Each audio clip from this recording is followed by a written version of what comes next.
Afternoon students, welcome in the class of science and today we are going to discuss the next topic of our chapter number 5। जैसे कि हमने last वाले video में start कर दिया था, हमारा जो चैप्टर नंबर 5 है जीवन की मूलभूत इकाई, इसको हम कहते हैं फंडामेंटल यूनिट ऑफ लाइफ। इसी चैप्टर को अपन कंटिन्यू करने जा रहे हैं और अगला टॉपिक हमारा आता है सेल वॉल, जिसको कि अपन कोशिका भित्ति भी कहते हैं। देखिए ध्यान से, कोशिका भित्ति। पिछले वीडियो में हमने बात की थी कि कोशिका की खोज किसने की, जीवित कोशिकाओं को किसने खोजा, मृत कोशिकाओं की खोज किस वैज्ञानिक ने की। आज हम कोशिका भित्ति की यहाँ बात करने वाले हैं। कोशिका भित्ति की खोज की अगर अपन बात करें तो इसको भी रॉबर्ट हुक ने खोजा था, जिन्होंने की कोशिका की खोज की थी। खोजकर्ता की हम बात करें तो यहाँ जो खोज करता है वो है रॉबर्ट हुक, वही है जिन्होंने मृत कोशिका को खोजा था। बात करते हैं उपस्थिति, कहाँ कोशिका भित्ति की उपस्थिति देखी जाती है। तो आप याद रखें, कोशिका भित्ति केवल पादपों में पाई जाती है। जंतु कोशिकाओं में कोशिका भित्ति का पूर्णतया अभाव होता है, यूं कहें उनको आवश्यकता ही नहीं होती है कोशिका भित्ति की। याद रखें, यह केवल पादपों में पाई जाने वाली अति महत्वपूर्ण संरचना है। बात करें अगर संगठन की कि किन संरचनाओं से मिलकर हमारी जो है पादपों की कोशिका भित्ति बनी होती है, तो यहाँ पे एक कार्बोहाइड्रेट आता है जिसको हम नाम देते हैं सेलुलोज। यानी कोशिका जो भित्ति है वो सेलुलोज की बनी होती है। सेलुलोज क्या है ये तो मैं आपको बताना चाहूंगा, एक प्रकार का कार्बोहाइड्रेट है। कार्बोहाइड्रेट जैसे कि आप जानते हैं ग्लूकोज एक कार्बोहाइड्रेट है जो कि सरल शर्करा में गिना जाता है। अगर सेलुलोज की बात करें तो एक जटिल प्रकार का कार्बोहाइड्रेट माना जाता है, जो कि कोशिका भित्ति का एक महत्वपूर्ण घटक माना जाता है। इसके बाद हम बात करें अगर इसके कार्य की कि कोशिका भित्ति का प्रमुख कार्य क्या होगा, तो इसके लिए एक चीज आप ध्यान रखें, हम अगर कोशिका भित्ति की संरचना बनाएं तो संरचना कुछ इस तरह से बनती है। ये मान लीजिए कोशिका है, कोशिका के बाहर होगी कोशिका झिल्ली। कोशिका झिल्ली के बाहर उपस्थित होती है CW सेल वॉल, जिसको कि हम कोशिका भित्ति कहते हैं।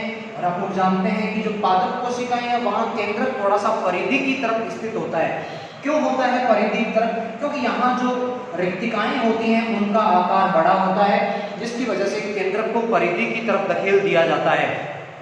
तो आप जैसे कि देख पा रहे हैं, कोशिका भित्ति पादप कोशिकाओं का सबसे बाहरी आवरण है। तो इसी संरचना के द्वारा इसके कार्य का भी निर्धारण होता है कि कोशिका भित्ति पादपों की कोशिकाओं को दृढ़ता प्रदान करने के साथ साथ एक निश्चित आकृति प्रदान करने का कार्य करती है। ये बात हमने कार्य यहाँ कर ली है, एक बार फिर से सुनिएगा आपको। कोशिका भित्ति की खोज की बात करें तो रॉबर्ट हुक वही वैज्ञानिक जिन्होंने कोशिका को, कौन सी कोशिका, मृत कोशिका को जिन्होंने खोजा, उन्हीं को श्रेय दिया जाता है कोशिका भित्ति की खोज का। बात करें कहाँ उपस्थित होती है, केवल पादप कोशिकाओं में ही कोशिका भित्ति को देखा जाता है, क्योंकि जंतु कोशिकाओं में इसके बिना भी संपूर्ण कार्यों का संपादन हो जाता है। संगठन की बात करें तो कोशिका भित्ति सेलुलोज नामक जटिल कार्बोहाइड्रेट से बनी होती है। कार्य को अगर देखें तो सबसे बाहरी आवरण है कोशिका भित्ति, सबसे बाहरी आवरण है पादप कोशिका का, जो कि सीधे तौर पर प्रत्यक्ष रूप से वातावरण के संपर्क में होगा। इसका मतलब ये कोशिका को सुरक्षा प्रदान करने के साथ साथ दृढ़ता और एक निश्चित आकृति प्रदान करने का कार्य करती है। और एक चीज और याद रखें आप, कोशिका भित्ति को मृत संरचना माना जाता है। याद रखिएगा, कोशिका भित्ति मृत संरचना क्यों मानी जाती है? क्योंकि कुछ विशेष प्रकार के पदार्थों का यहाँ जमाव हो जाता है। कौन से पदार्थ है, नाम याद रखें आप, सुबेरिन तथा लिग्निन। सुबेरिन तथा लिग्निन नामक पदार्थों का जमाव हो जाने के कारण जो कोशिका भित्ति है वो मृत मानी जाती है। अगली संरचना आती है कोशिका झिल्ली। कोशिका झिल्ली, देखिए कोशिका झिल्ली की बात करें तो कोशिका झिल्ली को एक नाम और भी दिया जाता है, जिसको प्लाज्मा झिल्ली भी कहा जाता है। प्लाज्मा झिल्ली भी कहते हैं कोशिका झिल्ली को। कोशिका झिल्ली की खोज की बात करें तो कोशिका झिल्ली को खोजा है, यानी ये जो नाम दिया गया वो नाम दिया नागेली। नाम थोड़ा सा आपको अजीब लगेगा, नागेली एवं क्रैमर। नागेली एवं क्रैमर नामक वैज्ञानिकों ने कोशिका झिल्ली नाम दिया। बात करें प्लाज्मा झिल्ली की तो प्लाज्मा झिल्ली नाम दिया गया है वैज्ञानिक क्लोव के द्वारा। वैज्ञानिक क्लोव ने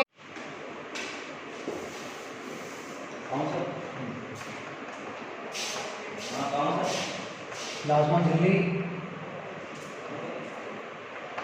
या कोशिका झिल्ली।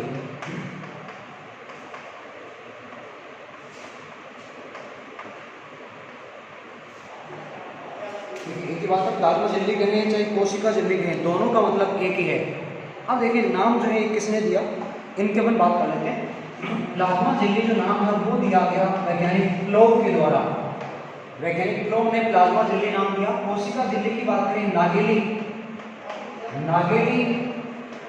एवं क्रैमर नामक वैज्ञानिकों ने प्लाज्मा झिल्ली नाम दिया प्लोव ने, कोशिका झिल्ली नाम दिया गया नागेली एवं क्रैमर नामक वैज्ञानिकों के द्वारा। तो ये तो बात हो गई है नामकरण की। अब बात करते हैं संगठन की कि कोशिका झिल्ली का संगठन क्या है, किस प्रकार के पदार्थ यहाँ पे पाए जाते हैं। कि ऐसा कहा जाता है कि कोशिका झिल्ली में लाइपोप्रोटीन होती है।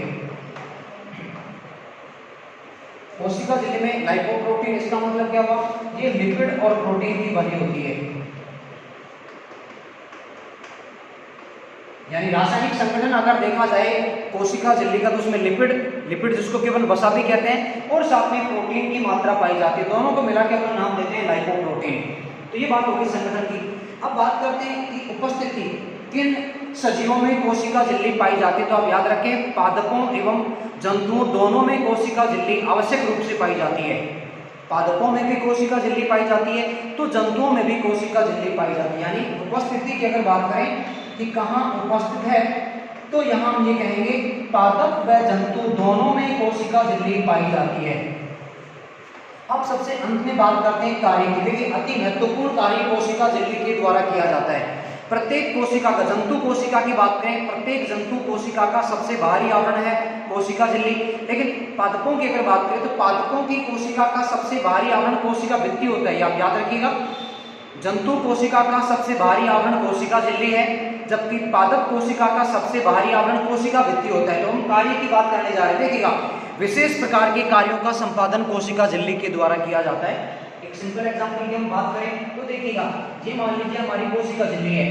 अब कोशिका झिल्ली कंटिन्यूअस सतत नहीं होती, असतत होती है। बीच बीच में पोर या पे छिद्र पाए जाते हैं। इन छिद्रों से होकर पदार्थ अंदर भी आते हैं तो बाहर भी जाते हैं। यानी हम यूं कह सकते हैं पदार्थों के आवागमन का नियंत्रण किया जाता है कोशिका झिल्ली द्वारा। पदार्थों के आवागमन का नियंत्रण। अब ये आवागमन का नियंत्रण किस प्रकार से किया जाएगा, इसके दो मेथड काम में लिए जाते हैं। पहला होता है विसरण और दूसरा होता है परासरण। यानी कोशिका झिल्ली विसरण और परासरण की सहायता से पदार्थों के आवागमन में सहायता करती है। अब क्या सभी प्रकार के पदार्थों का आवागमन? बिल्कुल नहीं होगा। जो पदार्थ आवश्यक हैं कोशिका के लिए, उन पदार्थों का अंतर्ग्रहण किया जाता है, और जो पदार्थ अनावश्यक हैं उनको कोशिका से बाहर त्यागा जाता है। इस कार्य के लिए इन दोनों प्रक्रियाओं को काम में लिया जाता है, या तो विसरण होगा या परासरण होगा। अब बात करते हैं क्या विसरण है क्या परासरण है। देखिएगा विसरण का मतलब है पदार्थों का अपने उच्च सांद्रता से निम्न सांद्रता की ओर चले जाना। एक सिंपल एग्जांपल हम अगर लें यहाँ पे, मान लीजिए हमने अगरबत्ती एक कमरे के कोने में जलाई, तो शुरुआत में जो अगरबत्ती का धुआं है वो कोने में रहेगा, लेकिन धीरे धीरे जैसे जैसे समय व्यतीत होता चला जाएगा धुआं पूरे कमरे में समान रूप से व्याप्त हो जाएगा।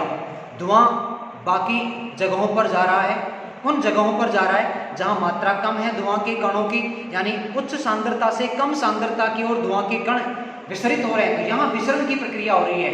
अगर किसी कोशिका के माध्यम से या झिल्ली के माध्यम से विसरण हो, उस प्रक्रिया को हम नाम देते हैं परासरण।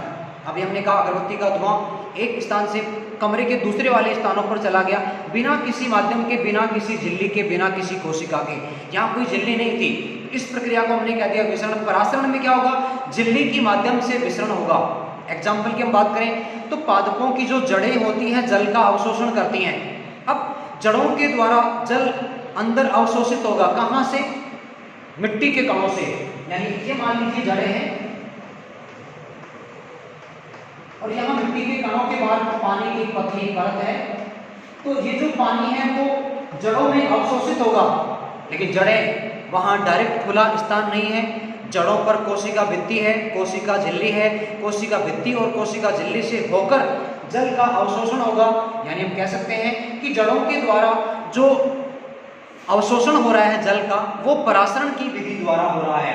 यानी परासरण के द्वारा यहाँ उच्च सांद्रता से निम्न सांद्रता की ओर जल के अणु जो हैं वो आवागमन की प्रक्रिया में जा रहे हैं। हम यूँ कहें मिट्टी के कणों से जल के कण जड़ों में प्रवेश कर रहे हैं। प्रक्रिया यहाँ पे होगी परासरण की। तो अपन ये कह सकते हैं परासरण की क्रिया में झिल्ली एक माध्यम का काम करते हैं। झिल्ली की सहायता से जहाँ पर विसरण होगा उस प्रक्रिया को हम कहते हैं परासरण। तो ये बात हमने कर ली है कोशिका झिल्ली के कार्यों की। अब कोशिका में परिवर्तन किस प्रकार से आएगा अगर कोशिका को अलग अलग प्रकार के विलयनों में रखा जाए। मान लीजिए हमारे पास 3 विलयन है।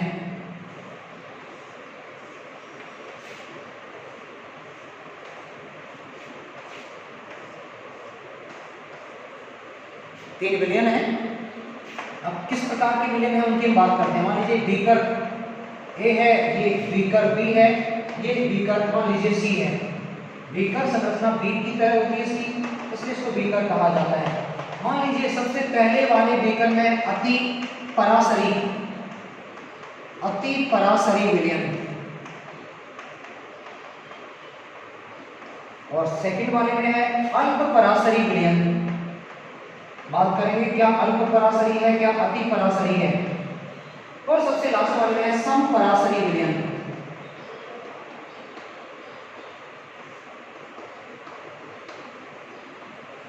हमने तीनों बीकरों में जंतु कोशिका को रखा है।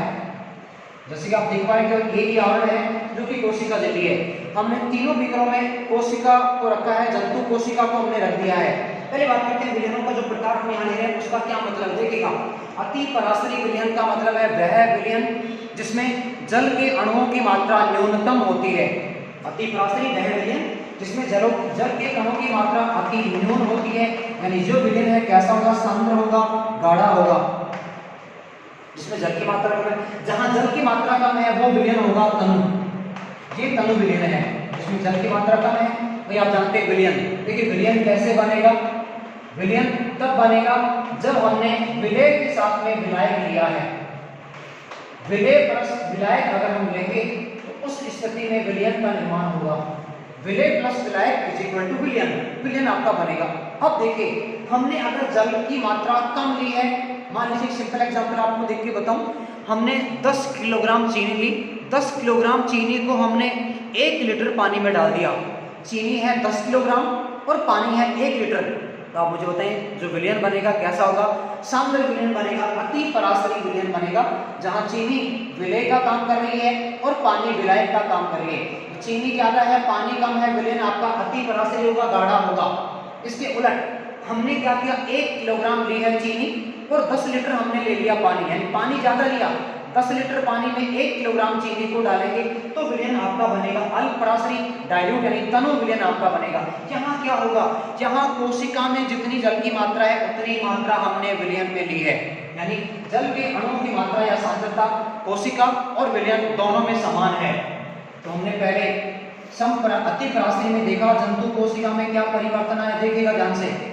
जंतु कोशिका हमने तीनों विक्रम में अलग अलग डाली, ध्यान दीजिएगा। अलग अलग 3 कोशिका हमने लिए हैं, यानी कि एक को निकाला यहाँ डाल दिया। तीनों विक्रम में एक साथ 3 कोशिका हमने डाली जो जंतुओं की हैं। तो देखिए पहले वाले में क्या होगा, बाहर जल की मात्रा कम है तो यहाँ जल बाहर निकलेगा। कोशिका से जल बाहर क्यों निकला बाहर, क्योंकि जल उच्च सांद्रता से निम्न सांद्रता की ओर गमन करेगा। कोशिका में जल की मात्रा ज्यादा है, बाहर कम है, यहाँ कहा जाएगा प्रक्रिया को बहिःपरासरण। यानी कोशिका से जल बाहर निकल गया, प्रक्रिया को नाम दिया जाएगा बहिःपरासरण।